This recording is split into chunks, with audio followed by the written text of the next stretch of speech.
Hi, I'm Soham. I'm back with another 5 ingredient recipe which is healthy, tasty and easy to make. This is for all those people who are staying out of their home, staying on their own. This is for them to make it easily and fast before going to office or going to college. So we're going to start with the ingredients. First, we have some fine basa fillet.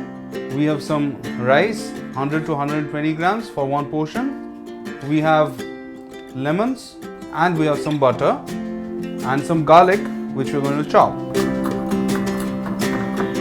Next we're going to take this lemon and chop it.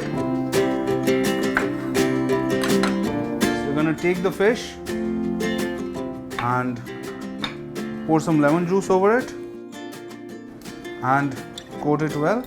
This can stay for half an hour to 40 minutes depending on the amount of time you have at hand. I don't have a lot of time, so I'm gonna cook it straight away.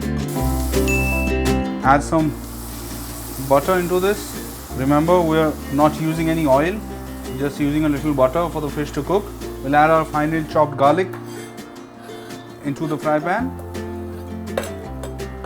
We'll just fry the garlic until it's a little brown. You can see it will change the color, and then you can add the fish.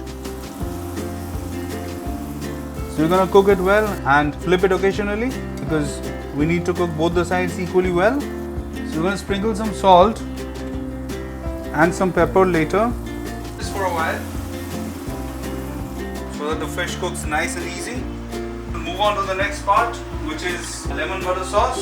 So we're going to again cut this lemon into half and so we'll add this remaining butter.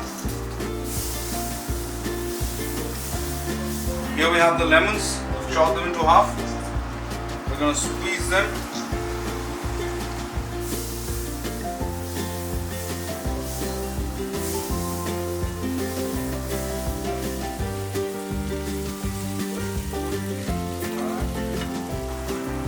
Serve the rice. So our fish is ready. We're going to serve it alongside the rice. Spread the lemon butter sauce over the rice. So as you can see, this lemon butter sauce, this enhances the flavor of the whole dish. When you have it with the fish and the rice, you get distinct flavors of the fish and the lemon butter sauce. So here it is. So we successfully made another 5 ingredient lunch today. I'll see you on the next video with another new recipe, maybe some innovative breakfast or some easy to make lunch. So see you guys.